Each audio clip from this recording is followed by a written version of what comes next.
I went to Rudy once and I said, you know, Rudy, I feel like that deep. And he said, put your fingers together.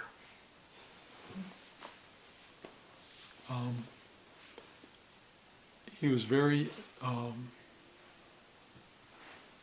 clear to show me that I was essentially an incredibly shallow person.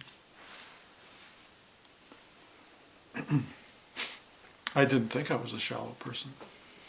You know, I thought I was perceptive and deep feeling, committed human being, but he saw right through all that. He really was very clear about that I was operating almost totally on the surface.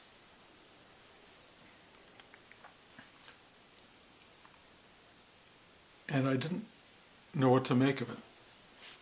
I was kind of ashamed of it on some level, to think that I had an illusion about myself as a deep, perceptive person. But I realized over the years that he was very accurate, not just about me, but about so many of us, that we tend to operate on a very superficial level.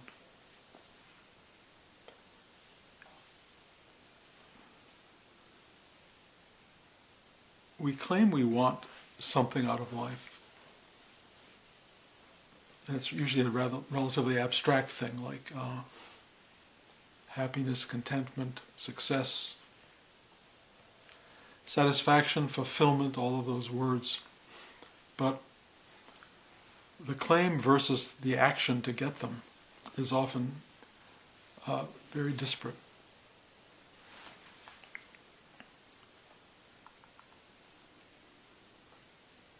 I kind of describe in the introductory class the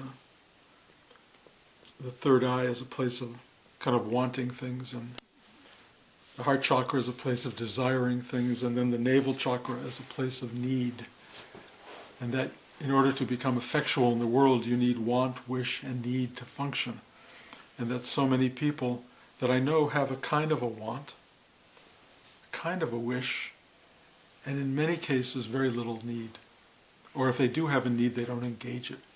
They tend to get by. People get by. And the getting by, the easy floating on the surface of life, is for many people an attractive way of living.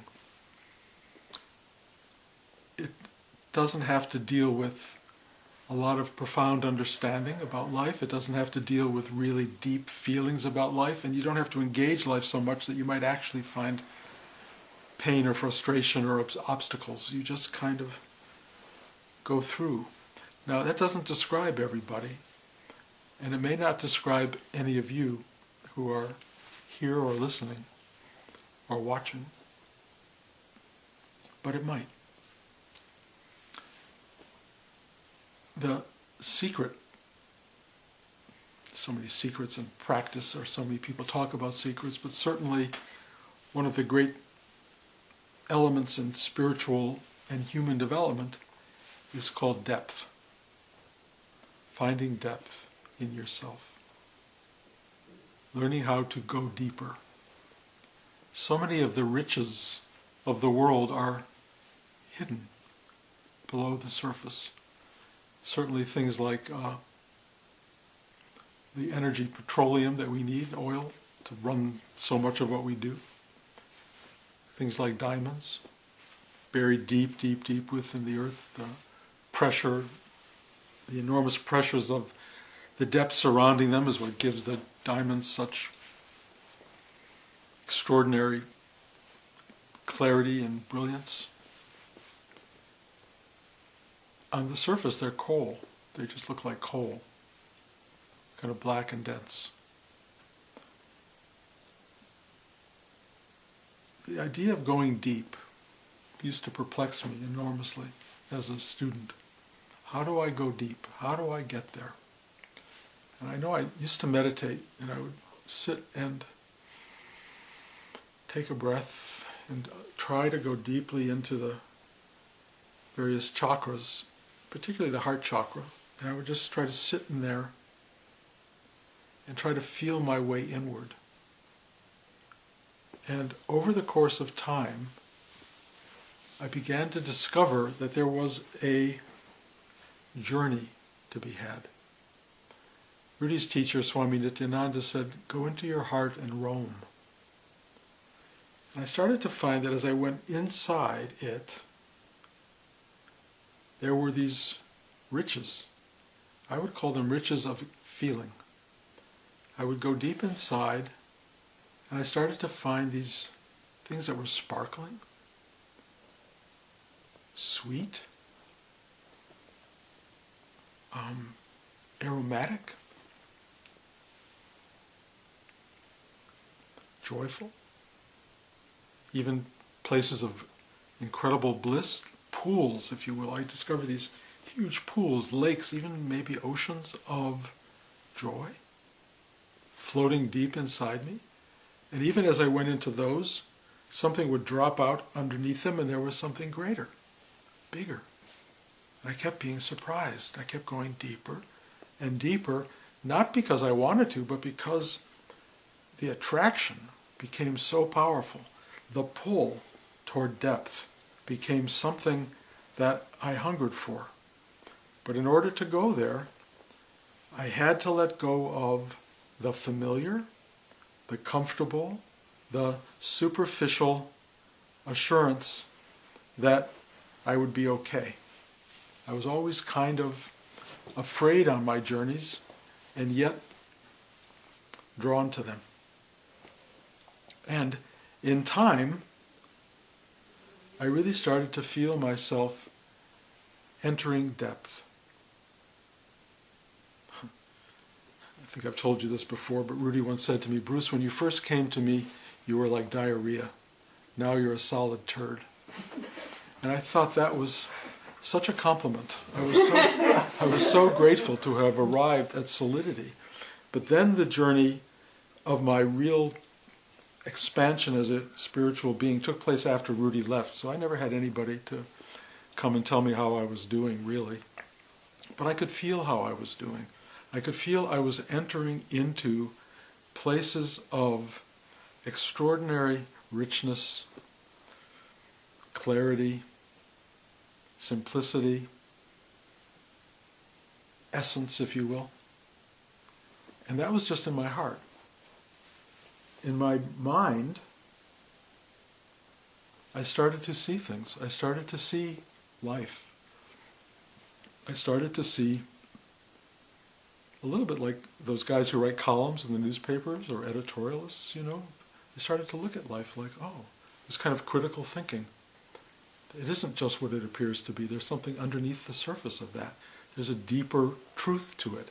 And even under that truth, there's a deeper one. And the deeper I would go, the more I would see a kind of collective truth. That everybody has a truth. That everybody has a position. That everybody in some way is right and everybody in some way is wrong. And I would begin to look at all of that and go, that's the human condition. I'm looking at human striving, human understanding, human need, human experience, and I'm seeing it. I'm getting it. It's making sense to me. It creates an enormous amount of understanding. And then with the open-heartedness, it creates a kind of compassion for what's understood. The navel chakra, the place of need or action or manifestation, really, started to come alive for me after about 10 years of studying with Rudy. It took a long time to energize that space, to even enter it, really. And he tried everything to provoke that space for me. He knew I wanted to be a writer, but I wasn't writing. I wanted to write, but I would end up drawing. I couldn't get words to form. I couldn't get the stories I wanted to tell. And so Rudy said, here's 12 songs or 15 songs that I wrote. Turn them into a musical. I had no clue how to do it. And they weren't great songs. Some of them were okay, but they weren't great. And they were all disparate. And I kept feeling, how do I weave these into a show? But I don't think Rudy cared. I think all he cared about was that I engage this space and begin to make something happen, to produce something in the world. And it was the beginning. It's the thing that started to generate what became an absolutely wonderful career. A career of putting stuff into the world that had, it's not great literature, but it had content, it had some depth, it had something to communicate to the world around it, and some of it endures. Some of it actually goes on to this day, that the stories are still unfolding. And that's a really beautiful thing. They're remaking one of my movies. The play Ghost turned into a musical, which is turning into another thing now, is a different kind of musical, a kind of, we call chamber or acoustic musical, but it's a very different retelling of the story. This life that came out of my belly, in a way, is still producing something that feeds and nurtures my psyche and my soul. So I have these deepening, wonderful opening spaces inside that are so alive, and then at some point this energy came and kind of took away everything that was mine personally. I no longer was a Bruce character who had depth. I was depth. I was the depth of being, and realized that's all I had ever been, and that Bruce was an avenue toward depth, and that each one of us is an avenue toward our deeper self. And either you have the courage inside to find that vast thing that you are, that vast existence that you are, or you don't. If you don't, you are in a sense condemned to live the most superficial, dramatic, unresolved melodrama of human experience imaginable. And that's what most people do. And I hear from people regularly about their melodrama. I sit with people and they tell me the same story year after year, decade after decade, of their struggle, their anger, who did them wrong when, what didn't work, why life didn't treat them well, why this happened. It goes on, and there is no effort in many people to go beneath the surface and to dive deep, because diving deep is the way toward the release from your personal drama, from your personal excuse, if you will, to be a very, very dysfunctioning and unhappy human being. Who wants an excuse to be that? Well, more people than you want to imagine. What is it that motivates the journey toward depth?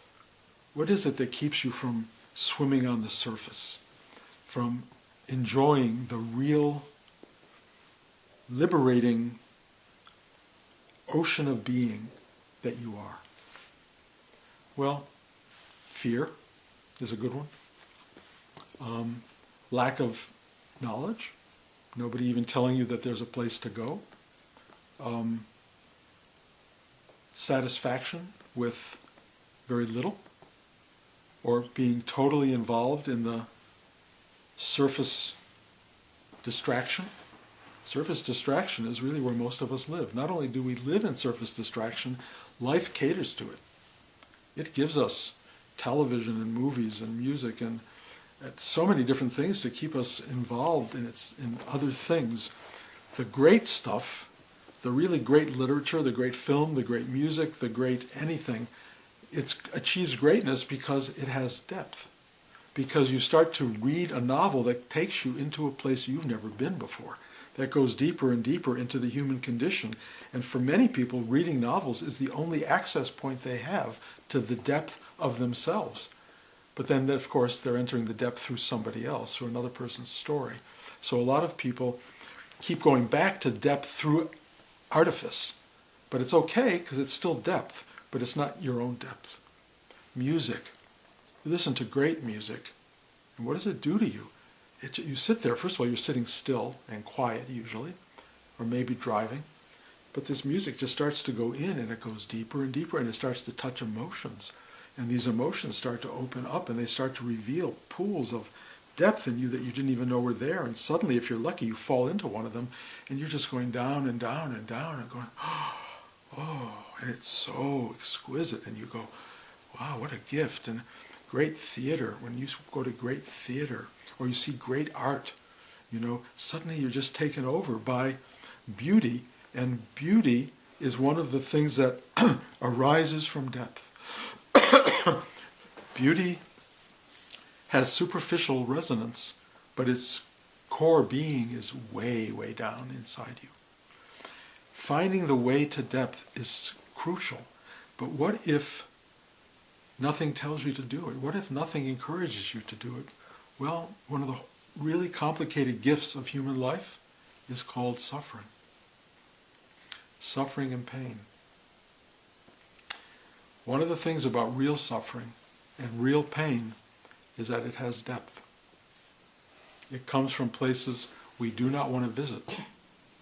But when it hits you in a really fundamental way, and if you watch enough news at night, you see people getting hit by it, they have two reactions. One, numb themselves totally to that world, or two, unavoidably enter it. The horrible and wonderful thing about pain and suffering is it takes you into a deep, deep space. And actually, after you have taken that ride and suffered your way into it, you start to discover somewhere at the deep, deep core of that suffering, something is there. Unnameable, exquisite knowing, presence. It's healing. It embraces you. It comes up slowly and gently and takes you in. And even though you are in a state of profound loss or grief or suffering, you are being held. And you would not have found it if you hadn't felt that loss, that pain, that sadness. It was a necessary ingredient for many people. It's how we get there. You understand, once you reach profound depth, that pain and joy are the same thing, that love and hate, that all the dualities of life all come together into this pool of oneness, this place of absolute unity, and that it's all one thing. It's one thing. And there's no you separate from it. You are that one thing. Whatever that possibly could mean to you, you are that thing. That thing is vast, infinite, absolute, total, and you are that. It is erupting as we speak into what appears to be multiplicity. There's a you seeing it, there are other people observing you seeing it, and we get this incredible superficial sense of an us and an it. And you can get as lost in the us and it as you want to. It's absolutely fine. The world sort of functions according to our superficial need. I said a little while ago in the introductory class that the world is built to deal with our dysfunction. The world embraces our dysfunction. It creates so many different things for us to live by in dysfunction. Distraction, aspirin, Tylenol, alcohol, drama, on and on and on. The world functions in our dysfunction. It blows things up and then we rebuild them. It's really fascinating. The superficial version of life is, when you live there, it's a ripping, roaring, fun, horrible experience for everybody. When you go into the depth of your being, first of all, it becomes poetry and literature. It moves beyond the melodramatic into something that has great meaning. And then that meaning starts to go even deeper, and it's not even a personal meaning. It's a meaning of existence itself. It's there for what feels like a purpose, and then even that purpose disappears into something greater that wants to be, that wants to evolve into the world, and then it goes even deeper into a place that doesn't care, that just is, that is so profoundly what it is. And that isness is full of love and joy and sorrow. It's full of everything, but there's nothing distinguishing one from the other. It's a pool of totality, and it is so worth discovering. It's so worth it. Because it's what is. It's what is before all of this manifests. It's out of this thing that we are that all of this comes into being. And your own role in bringing it into being is so extraordinarily important. You have no idea how much you are part of the collective creation of what is. And it's flowing out of you. You are making it happen every second. You are manifesting life, even in your most unexpected choices, even in your depression, even in your wanting to just lay back for the afternoon. That's all exactly what's wanted. It's all wanted. It's manifesting because of you, and you are as much part of the creation as anyone or anything else. It's one singular thing turning into many multiple things, creating all of what you see, what you hear, what you think, what you feel, what you believe. This is you. It's what you are. You can know what you are from the thinnest little, tiny little surfacey quality, or you can know in depth. It's really so interesting. I started coming to all this just watching some of our politicians talking. And watching the level of superficial awareness and knowledge. Should I name names? I was listening to Donald Trump. This was the week that he talked about women should be punished for having abortions. And watching his logic working as he's discovering his own thought process, because he doesn't know his thought process. And so he was just watching it reveal itself, and it got him into big trouble, because it had been unexamined. It had no depth. It had nowhere to go except into the logic of its own level of awareness, and it created terrible problems. There were people who have gone much deeper than that, the commentators, many people who are able to look at that superficial thing and take it to deeper and deeper places. But what you discover watching the current election cycle, which is fascinating, is how superficiality rules the world in so many levels, and when it starts to go deeper and becomes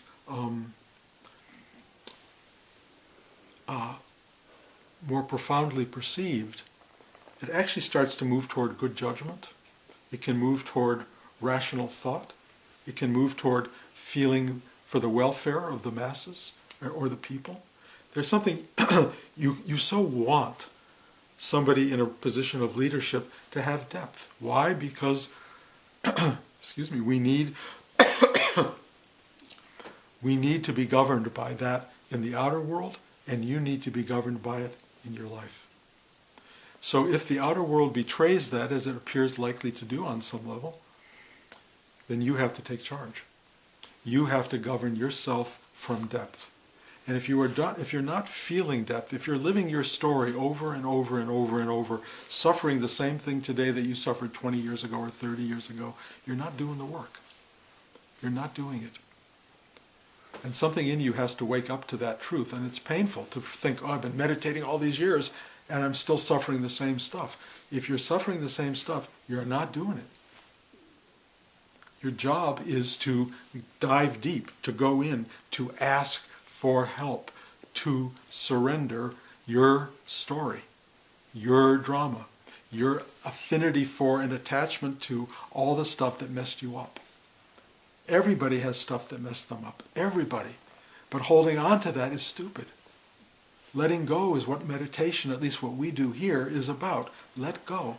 Learn to let go. Ask for help to let go. And let that stuff fall away, and then don't bring it back. Don't be the yo-yo yogi who lets it go, brings it back, lets it go, brings it back, over and over and over. That is not smart. That's not intelligent meditative practice. Meditative practice is dive deep, learn to equalize as you go deep, go deeper. Equalize, go deeper. The incredible thing about diving deep in our own being is you don't need oxygen. You don't need something strapped to your back. It's not artificial, it's natural. You can go to the depth of being just as you are. Just sit down and go in and watch what settles in. Is it your mind? A little bit. It starts out with your mind. Your mind is kind of watching and observing, and then suddenly you get to a point where the mind just really kind of is, it's almost like dreamlike. It's a little dormant, and it just doesn't, it can't go further. You know, it's like Beatrice in Dante's Inferno. You can only go so far with reason and logic, and then you have to kind of let it go behind. You let it go. And the next thing that takes over is feeling. And you go in and it's just feeling. And at first it's feeling nothing. And you go, oh God, I'm not feeling anything. Oh, this is terrible. And then you sit there. Don't run away. And all of a sudden this little thing comes up. It's like, oh, it's like a little tiny little blossoming of a flower. This little thing comes up and you go, oh. And you go into that and suddenly it goes, oh. It's like suddenly Beethoven is coming out. And you're listening to that, and it's so deep, and it's so beautiful, and there's a part of you that holds on to that, and wants that, and then there's a greater depth than that. You go down, and then music and feeling starts to kind of go away. It's not really going away, but what's happening is something simpler. It's an exquisite, I call it knowing, or presence, that just unfolds, and it kind of is between being and non-being, if you will. It's both there and not there. It's both contained and vast. And your mind isn't there, your feelings aren't there, there's nothing there but what it is. And it just keeps going deeper and expanding, and there's a silence in it, and a stillness, and a beauty, and a clarity, and an absoluteness, and you just... It's a little bit like being extinguished. The negative version of that is annihilated, but extinguished, blown out. And there you are, nameless, without size, because you're either infinitely vast or infinitely small, and there's no way to know because your mind isn't there. You just are there, and it is, one word to describe it, perfect. Perfect,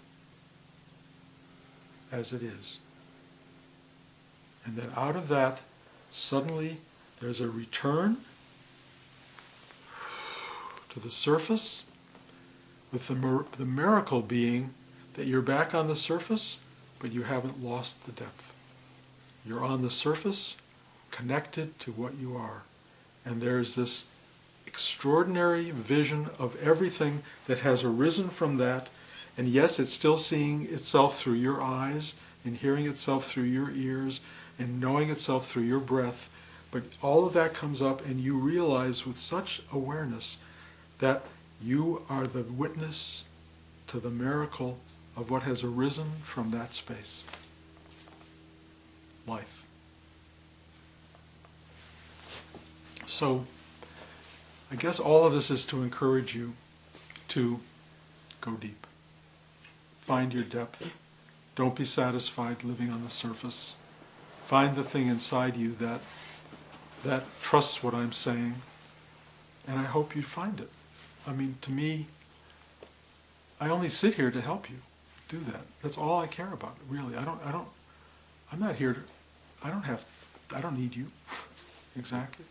But I love you, and I would love you to find this thing, because it's a beautiful world that we inhabit, and why should you find yourself floundering on the surface, telling me the same story over and over, when you don't have to? Why? It's such a simple thing.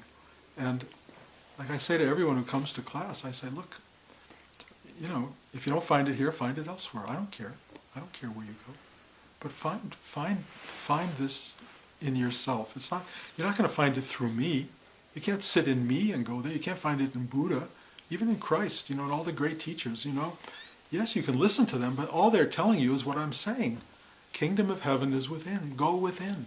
Dive within. Not within them, within you. Find your way in. Sit quietly. That's all it is. Sit quietly. Go deep. Ask for help to surrender.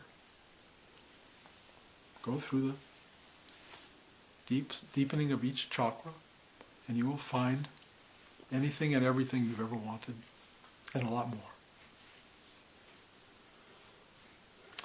So I hopes, prayers, and good wishes are with you. Any questions?